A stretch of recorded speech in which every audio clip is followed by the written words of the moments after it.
let's be real. I think we can all probably up our fruit and veggie game. I know for me, it's super hard to get the correct daily amount. This year, I want to change that. That's why I'm keeping my freezer stocked with Daily Harvest. Daily Harvest is the easiest way to get more fruits and veggies into my day every day. They have my back with delicious food that's good for me and good for the planet. Daily Harvest delivers delicious harvest bowls, flatbreads, smoothies, and more, all built on organic fruits and vegetables right to your door, and it conveniently stays fresh in your freezer. Now, you know how much I love Daily Harvest. I love that broccoli and cheese harvest bowl. Daily Harvest takes literally minutes to prepare and never uses preservatives, added sugar, or artificial anything. And that goes for everything. They have so many delicious options for every time of the day. Breakfast, lunch, dinner, dessert, or a snack. Daily Harvest has you covered. I especially love their flatbreads. They're delicious and quick. Daily Harvest is all about preserving and protecting the earth for current and future generations to come. From their recyclable and compostable packaging to investing in organic farming practices and reducing food waste, you can feel good about the choices you are making physically and for the environment. Daily Harvest makes it easy to feel good about what I'm doing for myself and the planet. Go to dailyharvest.com/respectable to get $40 off your first box. That's dailyharvest.com/respectable for up to $40 off your first box. dailyharvest.com/respectable. This episode is brought to you by Ruffles. Yes, the original Ruffles with ridges. Ruffles are my go-to chip when I want that perfect cheddar and sour cream flavor. Actually, the lime and jalapeno are so good, I just can't pick a favorite. Ruffles with no ridges is like a coach without the will to win. Can you imagine? Yeah, that's not it. Ruffles is the official chip of the NBA. Ruffles, own your ridges. Ladies and gentlemen, boys and girls, and those who don't identify as either, you are listening to Ratchet and Respectable with Demetria L. Lucas. I'm back in LA. Finally, my latest trek back to the East wasn't so long. I was only gone 10 days this time. I was out there for my mom's birthday, which you know, if you listen, and then I headed up to New York for a few days to gallivant and to see the Black Opera and to go to Grits and Biscuits and to hang out with a bunch of my friends. That would likely be my last trek to the East Coast until spring. It was a very good time. Lots of shenanigans. Some that I can tell, some that I can't. But a very good time was had. Many memories made that someday I might write about in a book. But for right now, I want to keep some of it to myself, if that's all right. There's so much to talk about this week, and we're going to talk about most of it on Friday. There's darling Damson Idris. I don't know if this is because Mercury is in retrograde, but he's like nude on the gram. He posted a picture of himself appearing butt naked, wrapped in some fur while sitting in a very large chair. Let's see if I can pull this up. I want to make sure my description is very, very accurate, that I catch all the details. He's smoking a cigar. He's sitting in front of a photograph of a lion. I'm sure this has some cultural significance that I'm missing here, but just the part that I get of his very brown and very chiseled. He's been working out. He's a little thin for a minute, but he's getting his weight up. He's getting his man weight. But the context that I do understand, I like it very much. He's referring to himself as Baba Idris. That is the caption here. And I was like, Baba? I think my Ethiopian friend calls her father Baba. I was like, does Damson Idris want us to call him daddy now? I mean, I ain't mad at it if that's what you prefer. I could call him daddy. How old is he? He's legal, right? He's almost 30. Just checking. Want to make sure I don't need to be locked up. There's very good news this week. There's a lot going on. Outside is very open, and Cardi and Marjorie are in Paris stunting on us. Two entirely different aesthetics, but Lord, they have released the fabric upon us. I also read this morning that Dave Chappelle has a new comedy special on Netflix, The Closer. I don't know if this is part of the material that he was doing over the summer. Remember, I went to see Dave Chappelle. He did a couple of shows in Vegas. I went to see him July 4th weekend. I haven't had a chance to watch it yet because I had to run some errands earlier today. I'm recording this late as hell. It's Tuesday at 3:56 p.m. on the West Coast, which means this is super, super, super late. I apologize, but I just couldn't pull it together yesterday. And then this morning I had an orthodontist appointment and then I had to run a few errands to pull my life back together. So I didn't get a chance to watch Dave Chappelle. I did watch The Wonder Years. I have many thoughts that I'll share on Friday. It's not a bad show so far. And it's only the pilot. I've only seen the pilot episode, so I'm going to reserve judgment. But from what I saw in the pilot, and pilots are hard, but what I saw in the pilot, they're over-explaining blackness. And it might work for white people, but it's not going to work for the black audience because it's very clear that it's not speaking to us. Everything that they say that's like a black cultural reference, they explain. And I'm like, if you were talking to black people, you wouldn't explain it because we would get it. It's always been one of the challenges with telling black stories on network shows because the majority of the audience is white folks. So you got to explain some details to white folks without losing black folks. Actually, I guess you won't have to wait for a Wonder Years review because that's pretty much it. Usher added 2 new shows for his Vegas residency. The tickets go on sale on Saturday. And I'm telling you this because apparently I am a publicist for Usher's residency in Vegas. Like, bad people were like, oh, I bought tickets because like you ranted and raved about the Usher show. And I saw the footage on your Instagram page. And I was like, yeah, it's that amazing and I don't mind. But if somebody from Usher's team would kindly send me tickets to the show, I think the new shows are the 23rd and the 24th. I'll still be in the country then. I don't think I leave till the 26th. Holla. What else? Nick Cannon has declared he's going to be celibate until the end of the year. He acknowledges that, 4 kids in 1 year might be a lot. And I would have said, Nick Cannon, just use a condom. Condoms are very effective when used like properly and regularly. They are a very effective measure of birth control. But celibacy is the most effective. So if you want to guarantee that you don't impregnate anyone or become pregnant, no sex is best. So good for him for finally exercising some self-control. Good for Nick Cannon. There was something else I wanted to make sure we talked about this week, and I wrote it on this list, and now I can't read my handwriting. Nick Cannon, Usher, Damson Idris. Khalees has a new single. Oh, Will Packer, our friend Will Packer. He just announced that he's producing the Oscars, which is so very exciting. I love Will Packer. Like, I liked Will Packer before he came on the show. And then after he came to talk to us, I was like, I really genuinely love him. He's just a wonderful, personable, likable human. Now I want to do a project with Will Packer just because I genuinely like Will Packer. There are benefits to having a positive personality. I'm obsessed with Will Packer. I'm so happy for him. You know what that means? The Oscars are going to be like very black. Very, very black, which I'm looking forward to. Okay, there's this one other thing that I can't read. Oh, okay. Kierna Mayo, she has a new podcast, Culturati.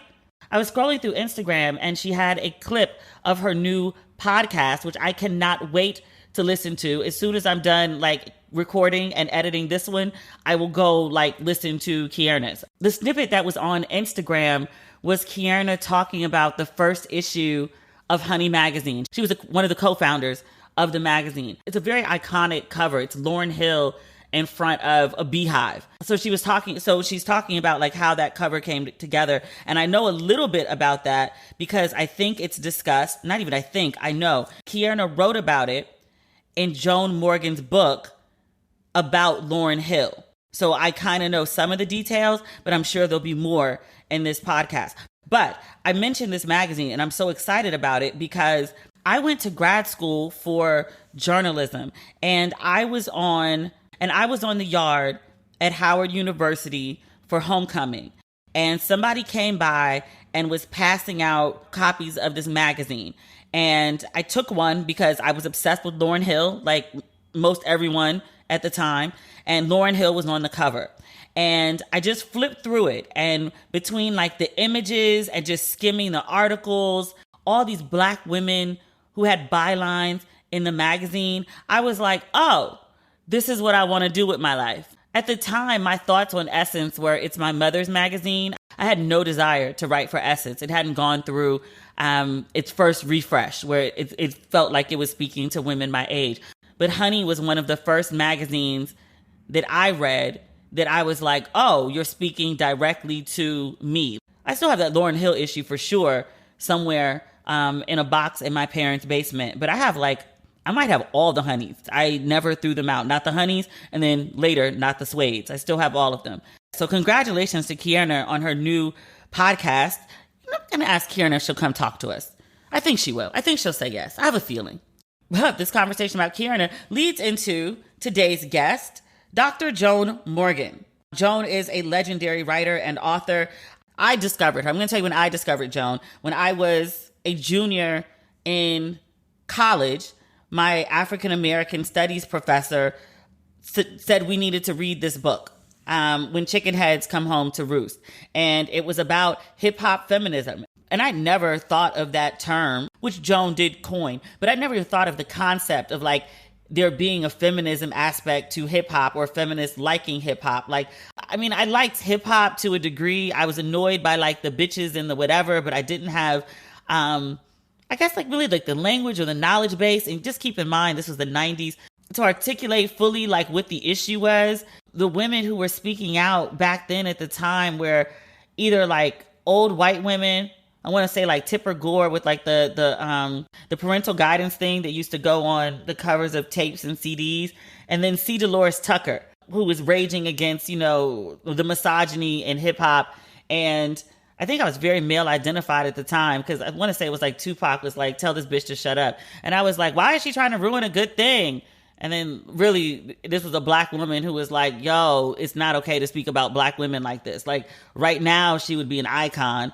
She's since passed away, if you're not familiar with her. But at the time, she was very much vilified, at least in the circles I was in, for wanting better, essentially, for hip-hop, wanting better treatment for black women as they existed in hip-hop. Say all that to say, but I read Joan's book, and I had a huge shift in my thinking at the time. And it was around then that I started playing with the idea of wanting to be a writer, but I wasn't quite sure in what capacity. It all came together, you know, like years later with the Honey magazine I was talking about, which by the way, Joan and Kierna are like besties. There's a mention in the interview that's coming up. The first thing I say is like, I haven't seen you since the Kennedy Center, which brings me to another one of Joan's many accomplishments. She has a second book that's about Lauryn Hill, 20 years of the miseducation of Lauryn Hill.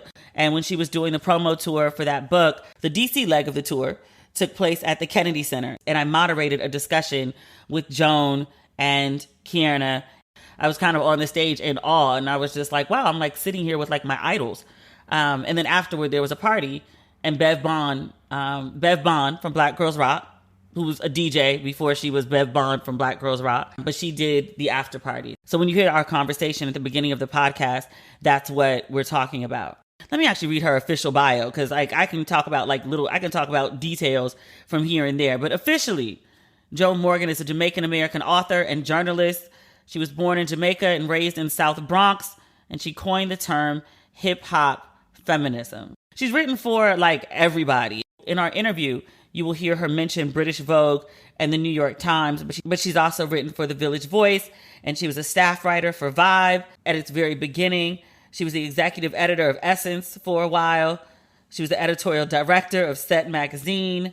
She's taught at Stanford, the New School, Duke University, and Vanderbilt University. She's featured in the 2020 documentary On the Record about the rape allegations about hip-hop mogul Russell Simmons. And currently, she's the program director for the Center for Black Visual Culture at my alma mater, NYU. My alma mater, and also where in 2020, Joan Morgan, what I'm reading says received, I like to say earned her PhD in American Studies from New York University. That is just the overview of Joan's bio. If you know just a little bit about Joan, you know that I've skipped over a lot. Otherwise, we'd be here for the next 5 minutes just reading the bio. But I want you to get to Joan. I've obviously done the interview because I referenced it in last week's podcast. I interviewed Joan at the end of September, and I just didn't get a chance to edit the interview today. So apologies for the wait, but I told you that I'd get it to you this week. So I'm keeping my word, at least on that. So ladies and gentlemen, boys and girls, those who don't identify as either, please welcome my fave, Dr. Joan Morgan, to Ratchet and Respectable. Dr. Joan Morgan, I'm so happy to have you on the phone today. I'm so happy to be on the phone with you. I always love hearing your voice as opposed to just reading your words. So That's nice. Same. I haven't spoken to you in quite some time. I haven't seen you in quite some time. I don't think I've seen you since like the Kennedy Center. Okay, that's scary. That was 2018. That was 2018. And my last memory is like, I told you, Bev Bond, and Kierna that I was moving to LA, and Bev tried to jump on the elevator to stop me. I was like, what? She was like, you can't move to LA. Like, what? I know. And since then, I've since moved to LA. And quite a few other people have too. It's a mass exodus. Come join us. Everybody's here. I know, including my child. So that's the other thing. I saw he just graduated in May, yeah? Yeah, well, he graduated in May, but graduation was in August because we had an in-person graduation. Okay. So yeah, he's off Melrose, living the dream. How do you feel about that? Having been on the other side of the country? My child told me the first time I took him to LA, he was 7. I was with Sophia Chang and our kids, and we took them to Swingers. And he looked around and he said to me, Mom, I think I'm going to have to be here to do what it is that I have to do. He said this at 7? At 7. So I've had a really long time to get used to the fact that my child has been a West Coast child for a very long time.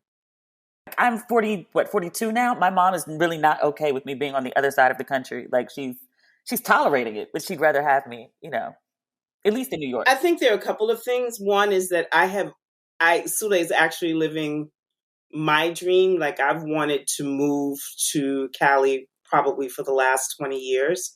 And I've actually done so for short periods of time to Northern California twice, once in the 90s, like 95 for about 6 months. And then I moved again to teach at Stanford for about 6 months. And so Cali, and we have such a strong friend / family base, friends that are family that in LA in Northern California.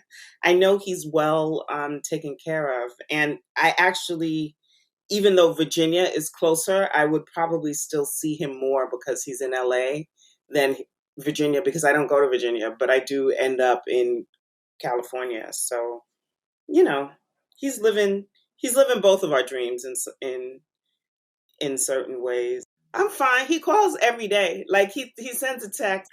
In high school, all your fights are about not checking in, right? Like you need to let me know before 1 a.m. that you're spending the night at a friend's house. And then they get out in the world and have to pay rent and they text all the time because they're adults.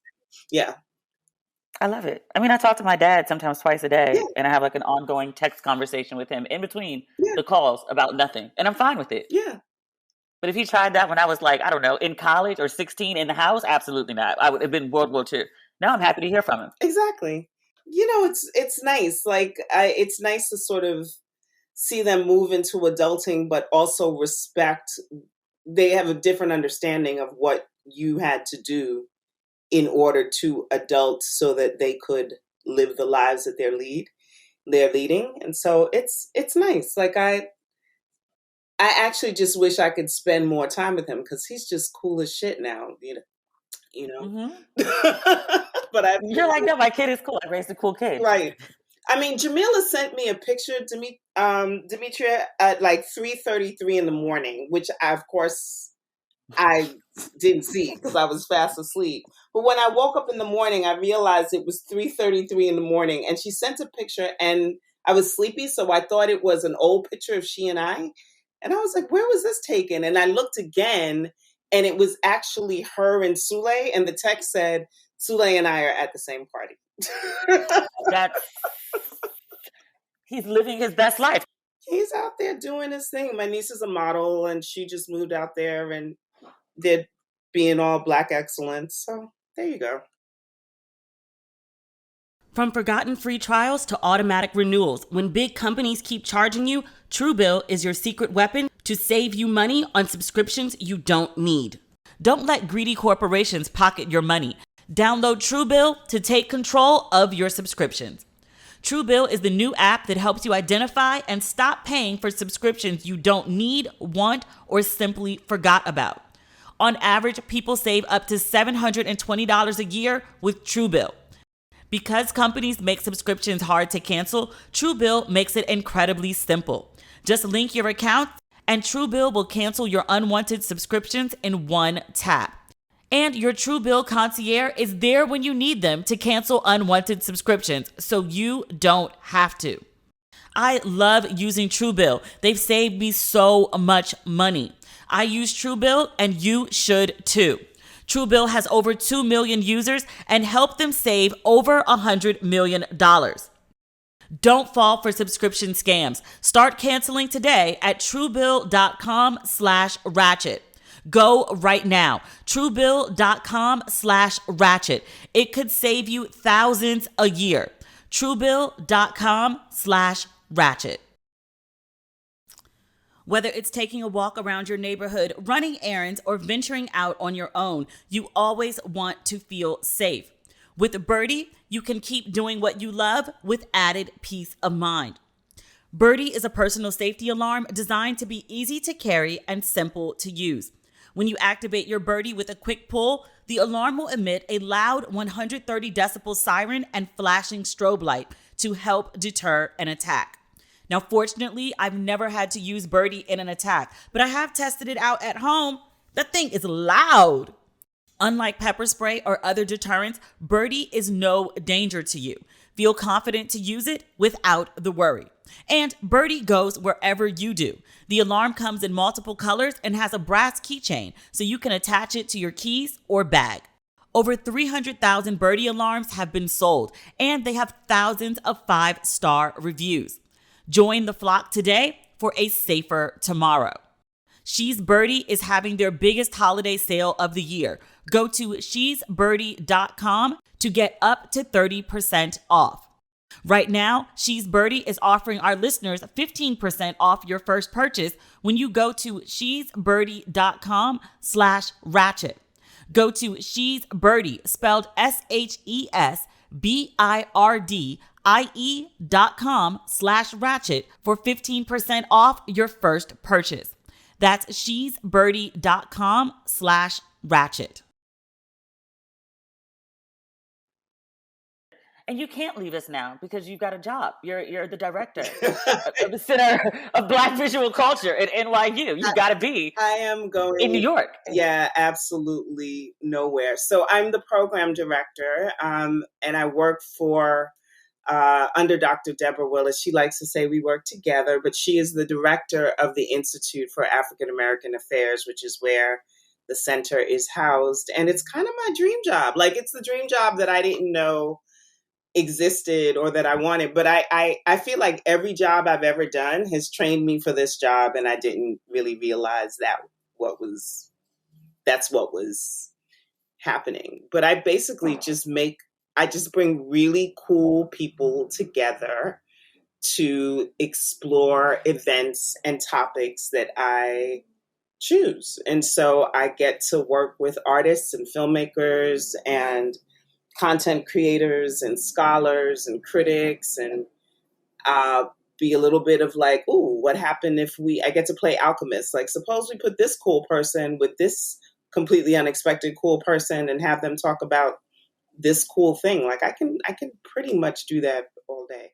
You think I can do that all day? It's like a big journalism roundtable with like a giant budget, I'm hoping, because it's NYU, and you just bring everyone together? So what happens is that it's exactly like a big journalism. Like, basically, I'm an editor-in-chief of a magazine, but it's in academia. And no, because it's academia, the budgets are not that great. But people love Deborah Willis, and they kind of like me, so they're just willing to do things for us with good grades. But it's great. What's the dream panel? Who would you love to like have all together to talk about what? Well, some of them are actually in. Like, Tarana Burke is coming in to talk about her book. Yes. I'm trying to like get Julian Castro in next month to talk about the fact that, you know, the Supreme Court has refused to extend the eviction moratorium, and we might have 30 million homeless people in the United States in addition to what we already have. New York is now the most expensive city in the country to live in. The average rent for one bedroom is $2,910. I think our median income is like Jesus. $31,000. So Jesus. we're about to have like some real problems. Yeah. So basically, I haven't come across yet the person that I really want to have in and who's kind of told us no. I'm sure it will happen.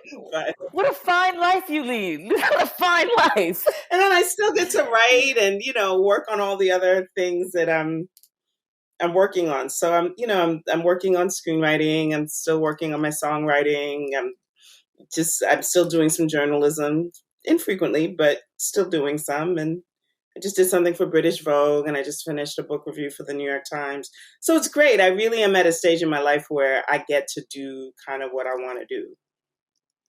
I love it. I love it. I actually wrote something. I wrote a feature for the first time in maybe like 3 years the other day, and I was like, "This is weird." Right? It is Like weird. it's not as much like riding a bike as you think it would be because it's a whole different. We know what it is. It's a different voice from like writing books or writing blogs to writing features. I was like, "This is. I don't know how this is gonna go." Oh no! And remember, I just defended a dissertation like in 2019. Yeah. So I was doing academic writing, which is such a different and god awful mode for such a long time that I think part of the reason I did the Lauryn Hill book was just to convince myself that I could still write for like normal people. Normal people again. What's the biggest? I haven't done academic writing since I graduated. Hmm. What's the biggest like difference? Is it like all the citations? Is it just like more formal?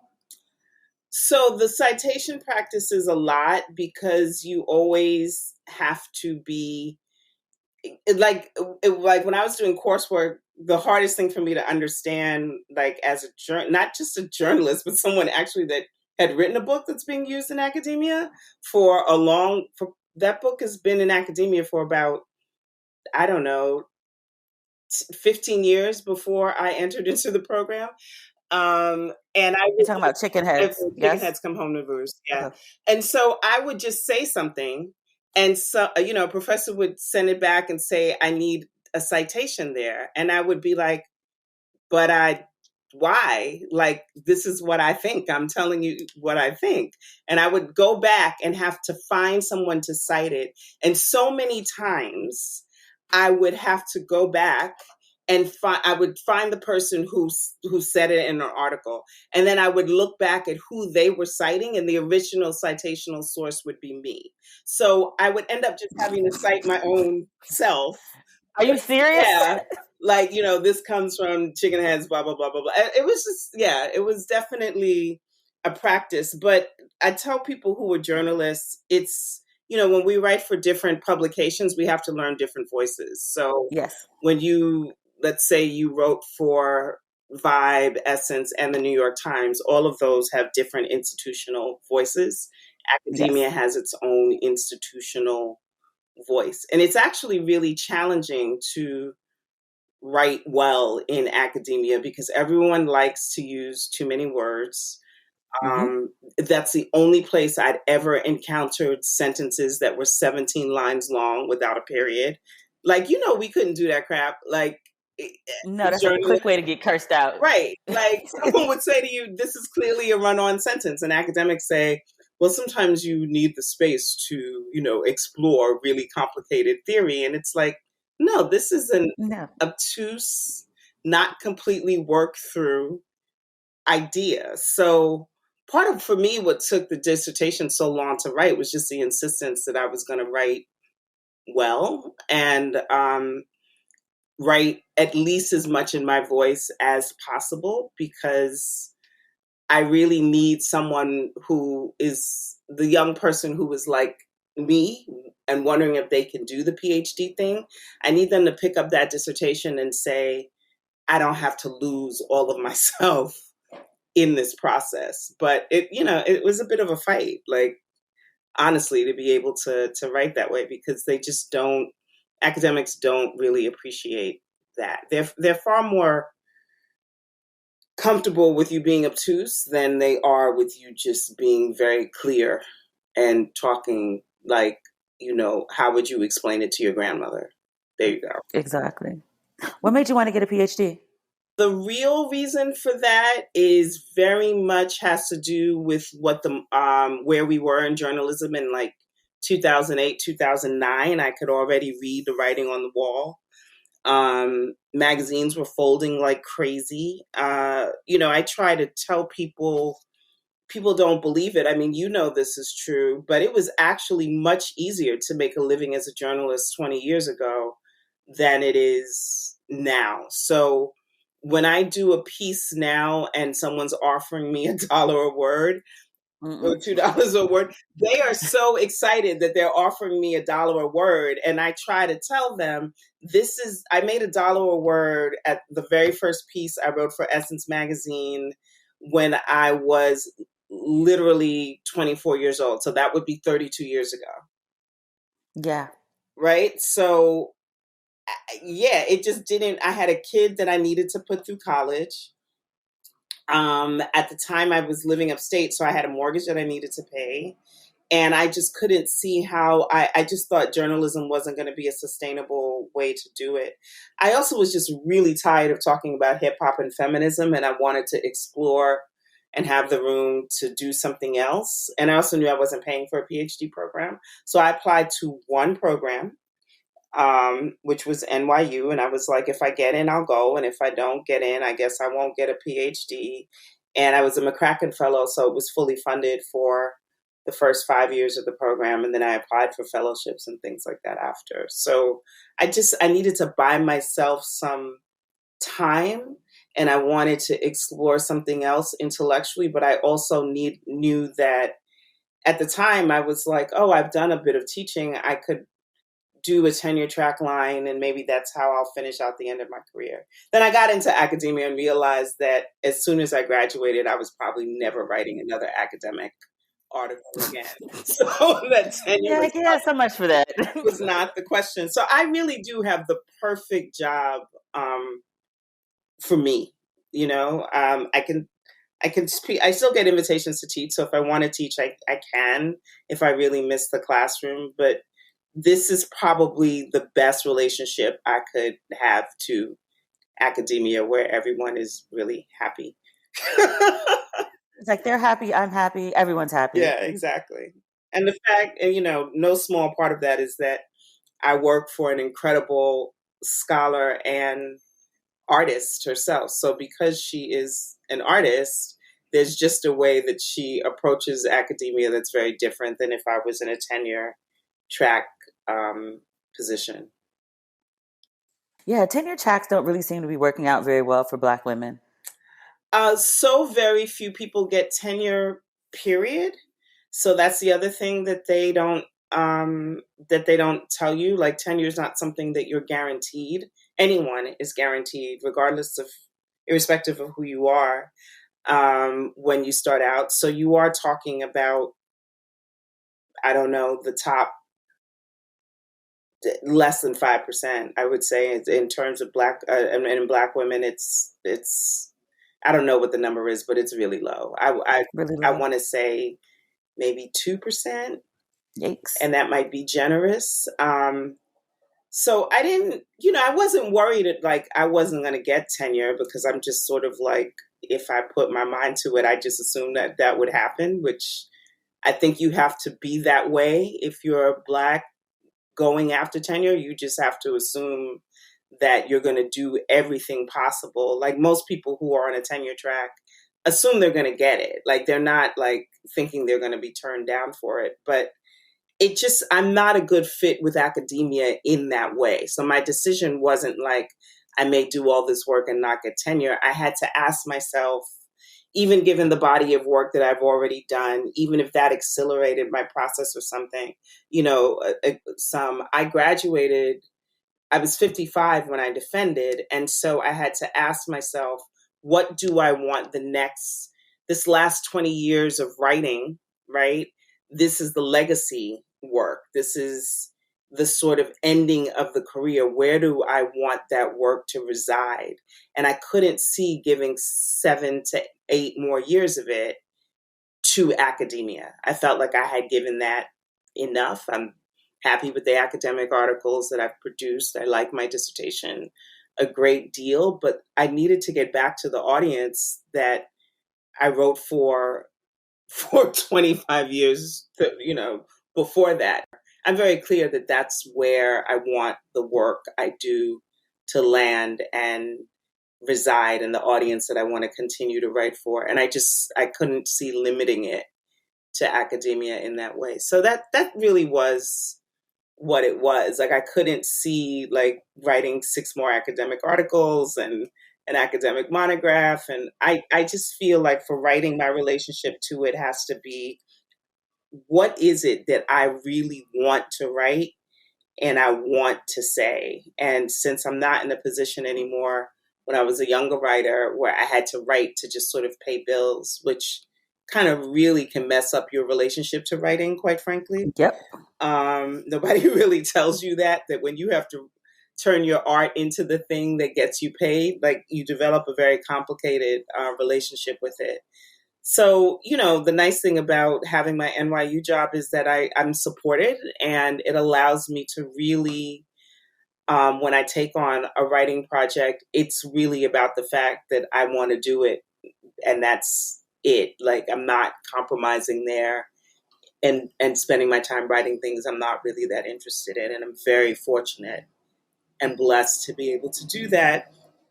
And I wouldn't have been able to do that without the PhD. So I'm, no regrets, but it was a very uncomfortable, uneasy relationship. For sure.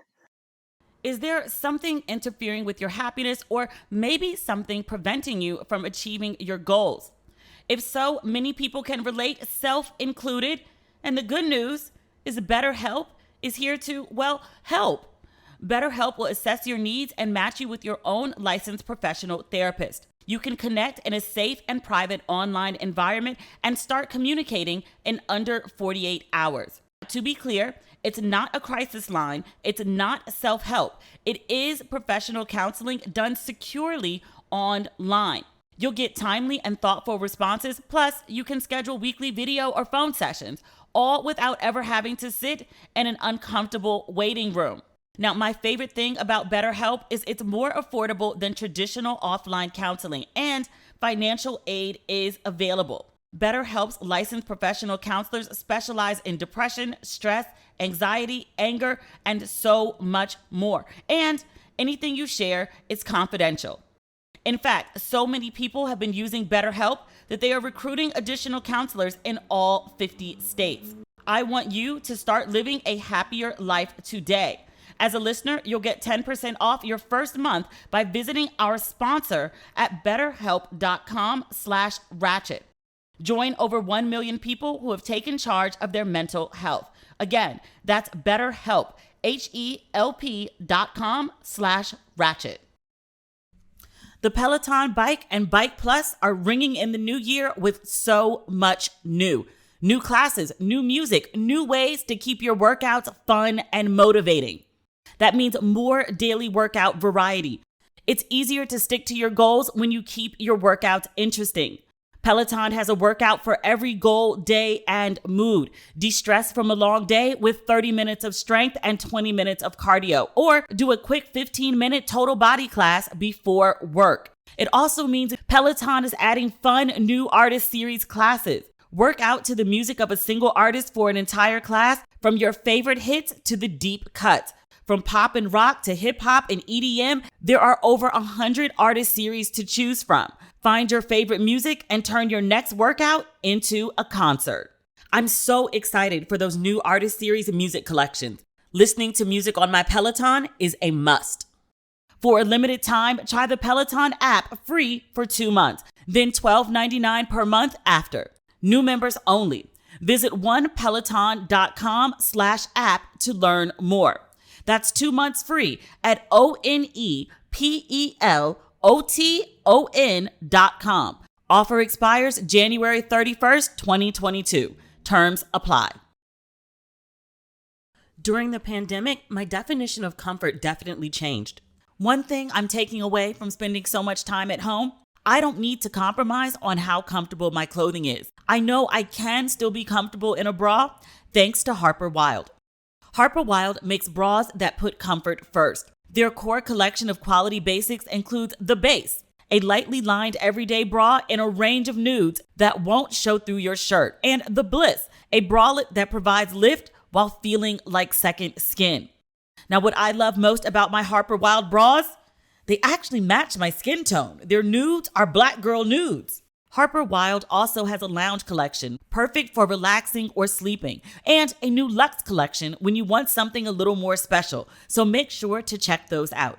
With Harper Wilde, you can always count on the buttery fabrics and thoughtful construction for all-day comfort. Plus, with an easy online fit quiz, conveniently priced bundles, and free returns, they've made the act of shopping for bras painless too. You even get a handy bra recycling kit with your purchase, so you can say goodbye to your old bras sustainably. Harper Wilde makes everything about bras better. Stay in your comfort zone. Go to harperwilde.com/ratchet today so you can get 20% off your first purchase. Because the only thing better than a comfortable bra is a discount just for being a Ratchet and Respectable listener. That's 20% off at harperwilde.com/ratchet. harperwilde.com/ratchet. No, well, one of the things that we talk about a lot on this podcast is women of, I was going to say like a certain age, but I think it's really over 40 who make pivots in their life. Mm-hmm. I think so much, and you can talk about this as well. I'm sure you felt it, but I feel like people think that you figure out your life somewhere, like it has to be figured out before 35, and then after that, it's all downhill from there. Which I'm just like, really?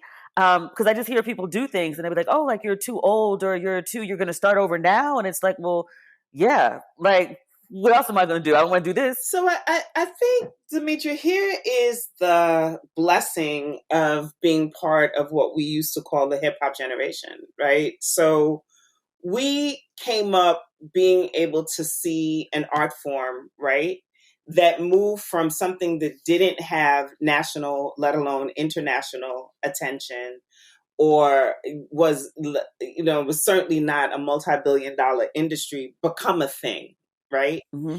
And we saw people who were able to create careers out of that, myself included, because you were chasing your passion for a thing. So I think in some ways we really are generations, because that's about two generations, maybe 2.5, of dreamers and people who learned to trace dreams and then weren't afraid, because you did that and you did something that really had no other template before you. So, for example, and I know this from reading your post about your parents. No, I am an immigrant to this country. My parents are immigrants.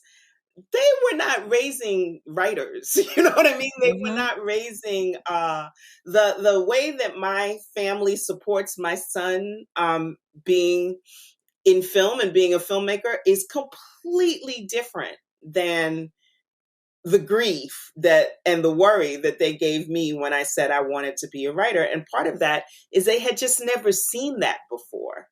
So, when you actually, and we there was no template for me to follow for what a quote unquote hip hop journalist, what you do, what courses you take, what you don't take, where you work. There was nothing to follow. Like, kind of made that up as we went along. And so I have had a career my entire life that I sort of have made up as I go along. So when people would ask me, what's your 10-year plan, your 5-year plan?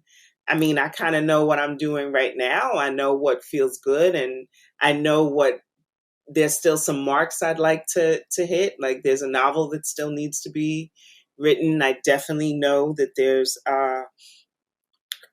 film and television projects that I've always wanted to do that I now can spend time and dive into and do. I didn't know that songwriting was something that was in my wheelhouse, but did one, and that worked out pretty well. That album, Priya Darshini's album is her debut album, and we co-wrote a song on there together, and it was Grammy nominated. So that's encouraging What? to I didn't know that. Congratulations. Thank you. That's an encouraging, that's a sign of encouragement that, I can continue doing that again. And I didn't plan for any of that. So I think that a lot of this pressure that younger people feel is that they're given this visual and digital access into other people's what they interpret as success, because we're all curating our lives, right? So they're not showing you the parts where, dang, that deal money is late and the contract took longer than I thought and my finances are a mess, which is really does happen with creatives, quite frankly, but you're never going to see that part of it on the gram, right? So they all feel this intense amount of pressure from each other to have it look good, right, by a certain age. And I'm not saying that planning and being strategic about the direction you want to take isn't important. It is. And I have a son that's living that reality out. Great for him. But I'd be so disappointed if he wasn't open. If he called me and said in 2 years and said, Mom, I want to go back into auditioning for, because I miss acting, I'd be like, okay, okay.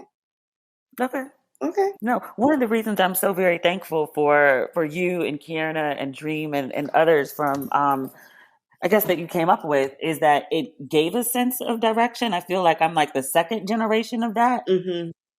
So now I can be like, oh, okay, like, if I ever get bored with this whole thing, like maybe I can go get a PhD, or maybe I can go be like an editor at a major publishing house like Kierna, or maybe I can go do documentaries like Dream. Like at least there's something to look forward to. There's like some sort of blueprint as opposed to just like completely just, winging it. And the thing is that I didn't realize how many things being in a magazine trains you for. That part. So many of my colleagues are successful screenwriters and showrunners and producers. And, when I talk to them and I'm like, how did you pivot? How did you make the switch? Were you thinking they all say like, it's really not that different. The skills they learned are the kind of skills you learn in a magazine, especially if you're in a startup. And especially if you're in a startup for a Black magazine, because, money is just really... You're doing all jobs. Right. All jobs. Doing all the jobs. But yeah, there are people who've gone on to, like, Mitzi Miller is, now in development. Yeah. Now does running a studio. Like, what? Right, exactly. Selwyn Hines, who my son actually works for, Cheo, who's, all of us really came up doing the same kind of work and realized that we had translatable skill sets. So, I don't know, to that generation who feels like you have to have it all figured out by 35, you really just have to figure out what your passion is right now, and then be open to allowing it to being something else and not freaking the hell out. Because the pivot doesn't necessarily, sometimes you have to pivot because you have to pivot. Like a lot of people who pivoted between 2008 and 2010 didn't necessarily pivot because they wanted to. We were in a recession, and the kind of work that was that used to be available to you just wasn't available anymore. COVID also made a lot of people pivot because economic scarcity meant that they had to do something else. So that ability, you can never have it all figured out because you can't always predict what's coming. Who can predict a global pandemic? Like, nobody. Exactly. Like, this is some ish that happens in movies. Right. And yet, here we are. Who could predict 9/11? Like, nobody. That part. And that fundamentally changed the world. Like, my son doesn't know a world where you don't show ID before you go up into a building for anything, right? You like check in, you have to show ID. You go upstairs to go up in an office building. That didn't exist before 9/11. People used to be able to wait with you in the waiting area as you waited for the plane.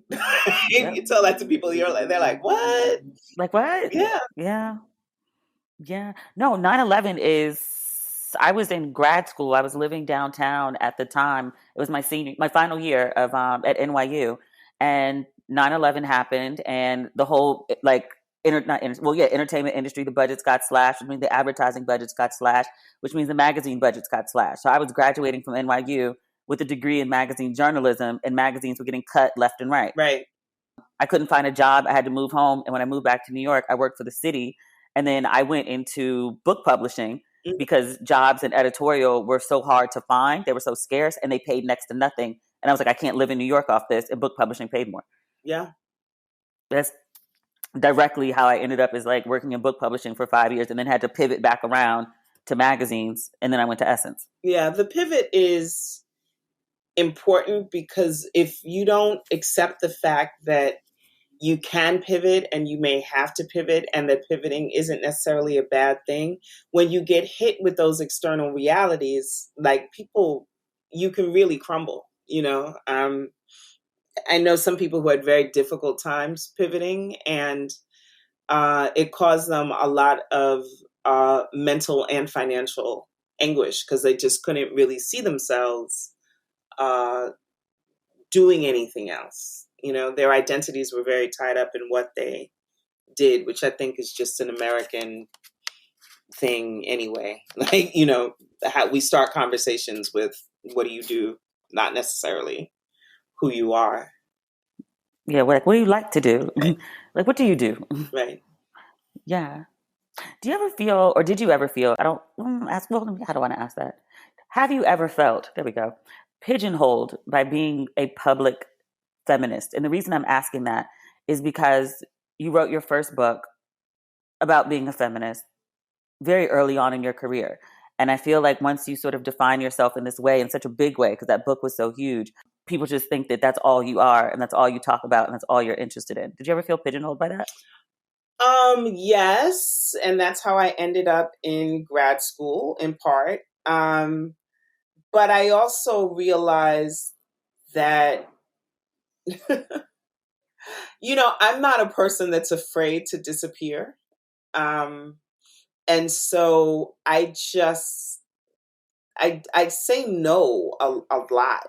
Like, and I think that people are often afraid to say no because visibility has become such a currency in this present time. But I really didn't come up during, like, I'm not a product of like the digital age in that way.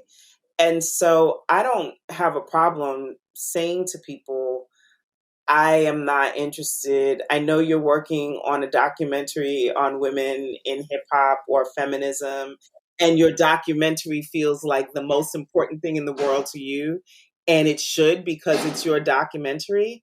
And you are telling me that my voice is critical in that, but it's really not. At this point, I've done enough work that there are enough people familiar with that work that I've done that you can interview them, right? Still get what you need to know. And I can be out in the world free to like explore and do other work. So part of it is that I just have a relationship with visibility that means that sometimes I just disappear.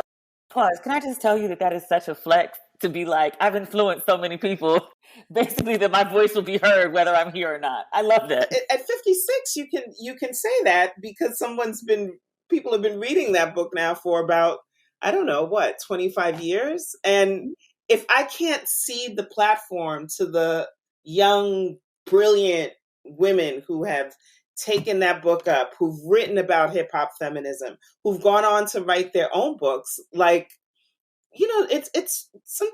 So let me tell you who my mentor for this is, and you're going to be completely surprised, and she would be shocked. When I was 20 something years old and I was a hip hop journalist, I used to say, I don't want to be a 40-something-year-old music journalist, right? Because I felt like at 20-something, like you do, that at 40, your ear starts to like age out, right? Like in terms of knowing, like having your finger on the pulse of what makes this music move through the culture in a certain way, right?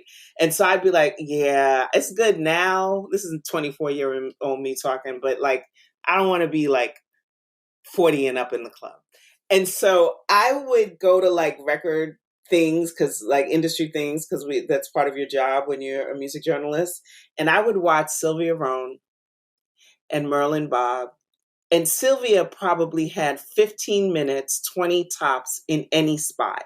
She was completely focused about who she came in to see. She would do a round of like hellos, and she would be out. Like that was it, because there was really no reason for her to be there any longer than that. And she wasn't at everything. And at 24, I was like, note to self, grow up and be Sylvia Rhone. And I really have held on to that to this day. I love that. And that's not shocking at all. Like Sylvia Rhone is like freaking amazing. I totally get that. Mm-hmm. My person is Beth Ann Hardison. Oh yeah. Like if I could grow up and be Beth Ann Hardison, because she hit me the other day and was like, not the other day, but I guess like last winter. But she was in Morocco for the season, not for the month, for the season. Yeah, I had dinner with her last week, Kierna and Elizabeth and I, and she's like my other mother. And it's so funny because people will be like, ask me how Beth Ann is, and they'll be like, is she home? And in my head, I'm like, well, it's Beth Ann, so which home? Which one? On which continent are we referring to? New York home, Mexico home, Morocco home. But yeah, she's been an incredible, like when people ask me about role models, like I don't have a ton of them, but I saw Beth Ann at Howard University's first hip hop conference, right? So this is probably 1991. And I saw this incredible chocolate dreadlocked woman on stage.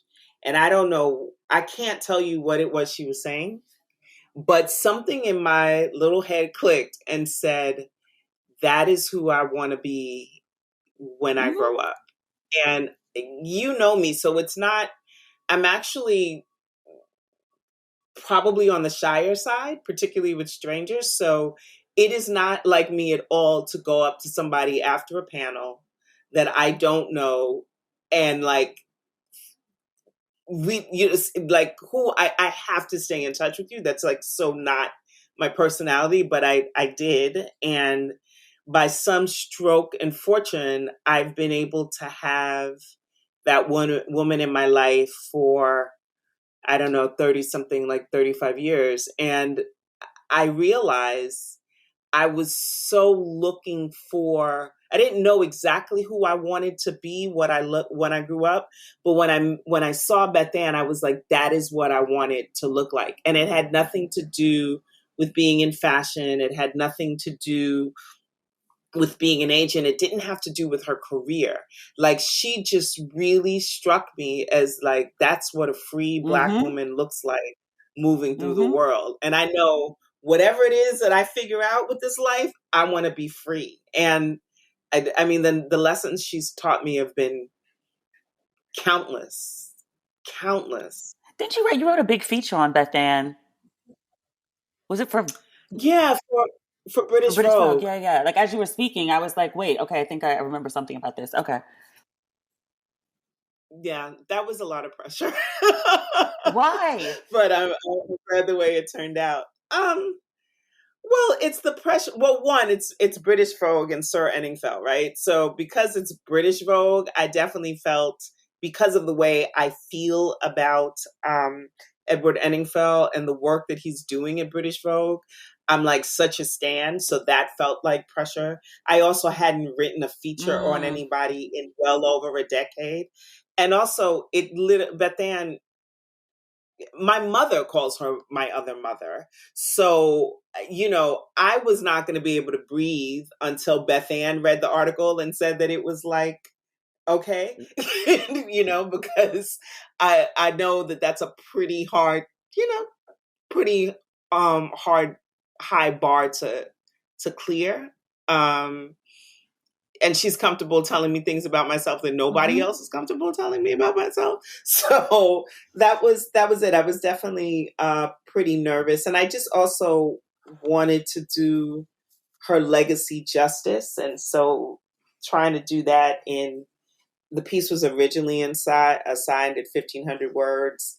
And I was like, I have to hand in a spotless 2,200 so that they feel like they can't cut anything. Find a space. Yeah, right, I need an extra page. Exactly. And they gave it, which was really, really nice. Yeah, I mean, you're Joan Morgan, and she's Bethann Hardison, and the pictures were amazing. Like, come on. Oh my God, those pictures. Iconic. Those pictures. But pretty much everyone who worked on that, the photographer, myself, like, that's the other thing that was beautiful about Bethann. She chose everyone she worked with. The makeup artists. So we're all people who wouldn't have been on British Vogue's, necessarily been on British Vogue's radar had it not been for Bethann kind of choosing, because when you're Bethann Hardison, you could do that, who you want surrounding you to do this piece. Like, a lot of people are just happy to be in British Vogue and they'll take whoever is assigned to them. But she's always been like that. So I'm very grateful that she chose me to write it, which also added another level of pressure, right? Because I couldn't write the article from the position of impartial journalist. Like, that would have just been dishonest. Yeah. Is she still working on her? Aren't you supposed to be writing her memoirs? Aren't you supposed to be working on convincing her to write her memoirs? She is. I have been applying all kind of pressure to her forever, and she is making great progress. And I will allow the official announcement to say the rest. That makes me happy. Yes. There's something forthcoming that brings me joy. Mm-hmm. Well, Joan, that's all of my questions for you. Is there anything that you want us to know about you, that we should be talking about with you, that you're working on, that you should be looking out for?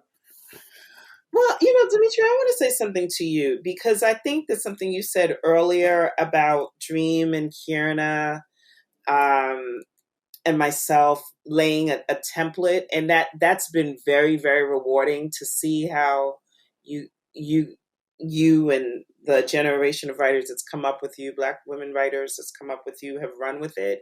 But I also want to say that, you're very inspiring to us, because when you're creating a thing, you're not necessarily thinking about the other things that it could be parlayed into, because those opportunities don't exist, right? So there were no podcasts, there were no blogs, like there was no ability necessarily to reinvent yourself into these different things, because there weren't multiple lanes in that way.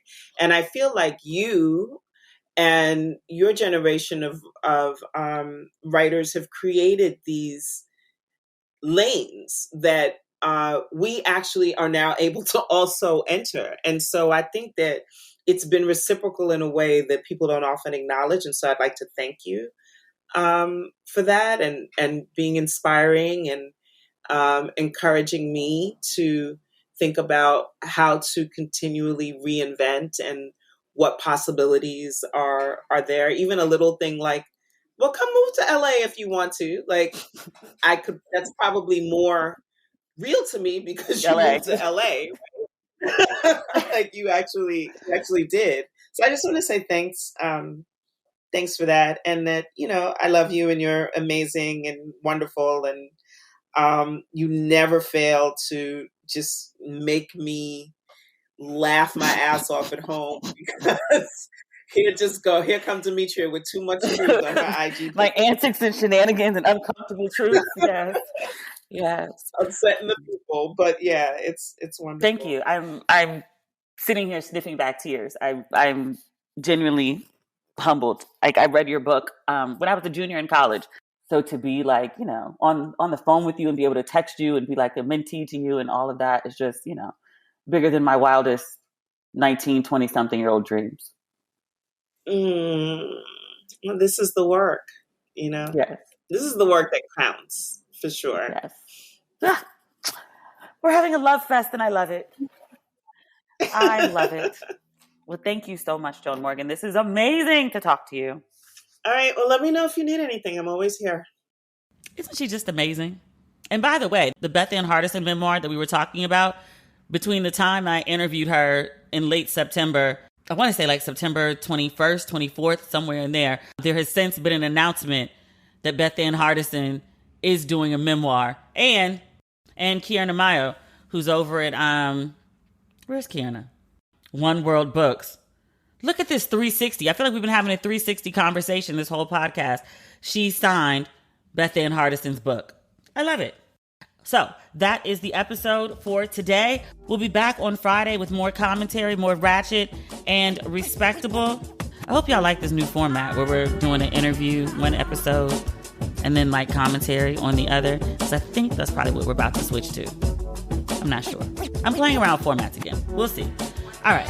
We will talk again on Friday with commentary and shenanigans. There's also an FDNY scandal that I want to talk more about, but I haven't had the chance to dig into the details. I think that's an important conversation. So we'll have it very soon. If you want merch for Don't Waste Your Pretty, it is available on demetriallucas.com. I have not yet given a drop date for the Ratchet and Respectable stuff. You know I only do it in the fall. So it is coming, I promise. Okay, that's everything. All right, bye.